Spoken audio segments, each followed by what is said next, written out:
During Hollywood's golden age, when black and white films filled cinemas and movie stars were treated like royalty, many people believed these actors lived perfect lives.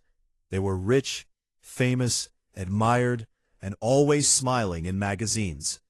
But behind the bright lights and beautiful photos, some of them were quietly fighting the hardest battles of their lives at home. One of those stars was Jean Tierney, one of the most admired actresses of the 1940s. She was known for her gentle beauty and calm voice, and millions of people around the world watched her films without knowing the pain she carried in her heart. In 1943, Jean became pregnant with her first child. At the time, she was working very hard and attending many public events to support soldiers during World War II. At one event, she met a woman who later told her she had been sick with German measles. Jean did not think much about it at the moment, but weeks later, she also became ill. When her daughter was born, the doctors told her terrible news. The baby had serious disabilities. She could not hear well, could not see clearly, and would need special care for her whole life. Jean later wrote that this moment changed her forever. She blamed herself again and again, even though it was not truly her fault. Instead of enjoying fame, she spent many nights crying alone, wondering if her child would ever understand her voice or see her face. Another famous star who faced a similar test was Roy Rogers, known as the Singing Cowboy of America. He appeared strong, cheerful, and fearless on screen, always riding his horse and saving the day. But in real life, he and his wife Dale Evans adopted a little girl named Robin, who was born with Down syndrome. At that time, many people believed children like Robin should be hidden away. But Roy and Dale refused. They carried her proudly in public, took photos with her, and loved her deeply. They said she was a gift, not a burden. They knew her life might be short, but they decided that every single day should be full of warmth and kindness. Roy often held her in his arms and talked to her softly, even when she could not understand his words. To him, she was not a problem to solve, but a daughter to love. These families lived in a world where people did not talk openly about disability. Doctors gave little hope, and society offered almost no support. There were no online groups, no easy access to therapy, and no clear answers. Many parents were told to place their children in special homes far away, but some stars could not accept that idea. They chose to stay close, even when it meant pain, fear, and long years of uncertainty. Fame could not protect them from worry, and money could not buy peace of mind.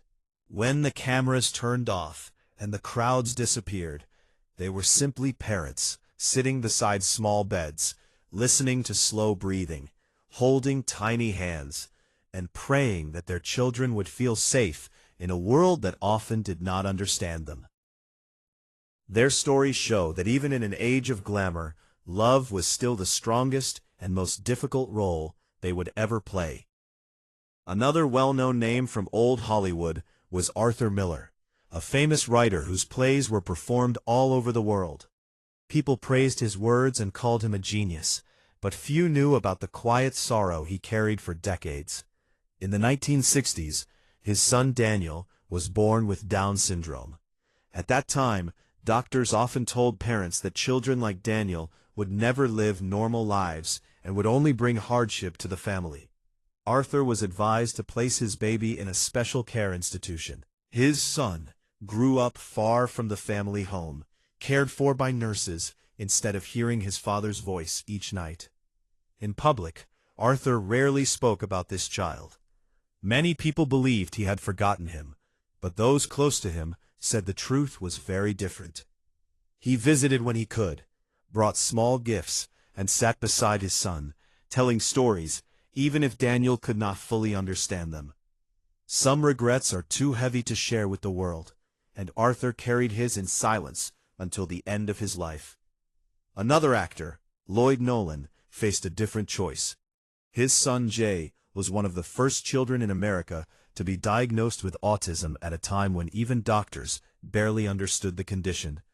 They could not explain why Jay did not speak like other children, or why he avoided eye contact. Some people suggested sending the boy away, saying it would be easier, but Lloyd refused. He decided that his son belonged at home. He turned down film roles and stayed close, teaching Jay simple daily skills with great patience. Sometimes progress was very slow. Days could pass with no change at all. But Lloyd believed that love was more important than success.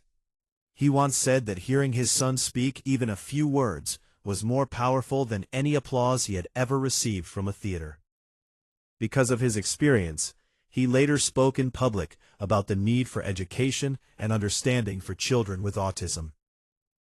At a time when society wanted to look away, he chose to speak. There were also mothers who carried heavy responsibilities. Actress Loretta Young, for example, had a daughter who struggled with health and learning problems for many years. Though Loretta was deeply religious and famous, she spent much of her time traveling between film sets and hospitals, learning how to balance work and care. Many women in Hollywood were expected to always look perfect and calm, even when their hearts were breaking. They learned how to smile for photographers after nights with no sleep, how to walk red carpets after days spent worrying about doctor visits, and how to answer interview questions while hiding their fear. These parents lived double lives. In public, they were legends.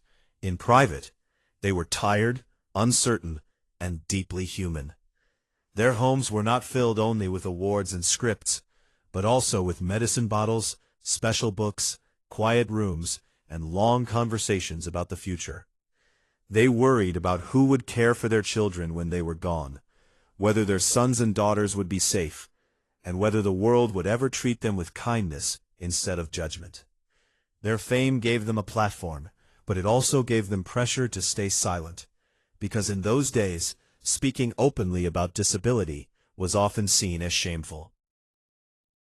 Still, their actions, even when unseen, slowly helped change how society viewed children who were different. When we look back at the golden age of Hollywood, it is easy to focus only on beautiful faces, classic films, and famous love stories. But the truth is much deeper. Behind many of those bright smiles were parents learning how to be strong in ways no acting school could teach them.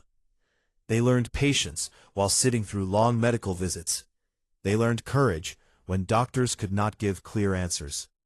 They learned humility when success meant nothing compared to their child's small progress, like a first word, a steady step, or a quiet smile. These stars did not fight monsters on screen during these moments. They fought fear, loneliness, and the painful question of what will happen next. Some made mistakes. Some followed bad advice. Some carried guilt that never fully left them. They helped build early support systems for children with special needs. They spoke to teachers, doctors, and lawmakers. They donated money quietly. They changed how others thought, simply by refusing to hide their children away. Their stories remind us that disability is not a punishment or a tragedy that erases love. It is a different path, often harder, often slower, but still filled with moments of connection. A child who learns to speak at 10 years old still speaks. A child who needs help to walk still feels joy when held. A child who does not see or hear well still knows warmth, safety, and care. These parents learned that success is not measured only by awards or box office numbers, but by how gently you treat someone who depends on you. Today we have better medicine, more knowledge, and greater understanding, but the emotions remain the same. Fear, hope, tiredness, pride, and deep love are shared by all families, famous or not. The Golden Age stars were not heroes because of their movies alone. They were heroes because they kept loving when it was hard, stayed when it was easier to walk away, and chose their children again and again, even when no one was watching. Their lives teach us something simple but powerful. Behind every famous name is a human heart. And behind every child, no matter how different, is a story that deserves respect, patience, and care.